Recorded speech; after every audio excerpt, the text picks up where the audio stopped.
मुझसे दो फरमाइशें की गई हैं। एक है कि मैं कुछ कलिमात आप हजरात की खिदमत में अर्ज़ करूं, और दूसरे ये कि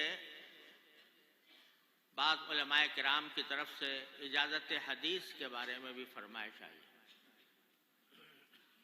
तो मैं इब्तिदा उसी से करता हूँ ताकि गुफ्तगू का आगाज़ जनाब रसूल करीम सरवर आलम सल्लल्लाहु अलैहि वसल्लम की हदीस से हो। मैं अपने अजीज़ तालिब इल्मों के सामने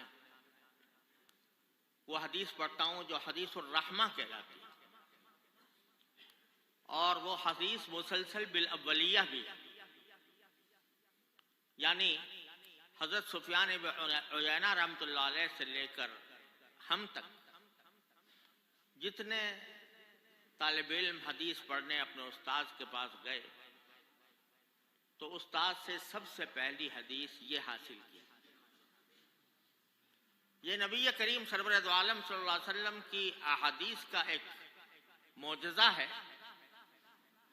कि अल्लाह तबारक व तआला ने हदीस को महफूज करने के लिए, उम्मत मुस्लिमा के आखिरी दौर तक महफूज रखने के लिए ऐसे रिजाल पैदा फरमाए कि जिनकी नज़ीर दुनिया की किसी तारीख में नहीं मिल सकती।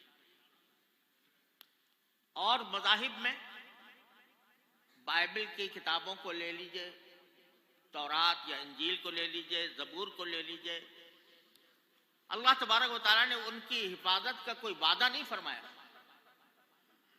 चुनाचे आज जो लोग दावेदार हैं कि ये बाइबल के अंदर तौरात भी है, इंजील भी है, ज़बूर भी है, उनसे अगर पूछा जाए कि बताओ तुम्हारे पास इसकी क्या सनद है, तो वो हमेशा सर झुका लेते हैं और उनके पास इसकी कोई सनद नहीं, ना तौरात की, ना इंजील की, ना ज़बूर की, ना बाइबल की और 64 किताबों की।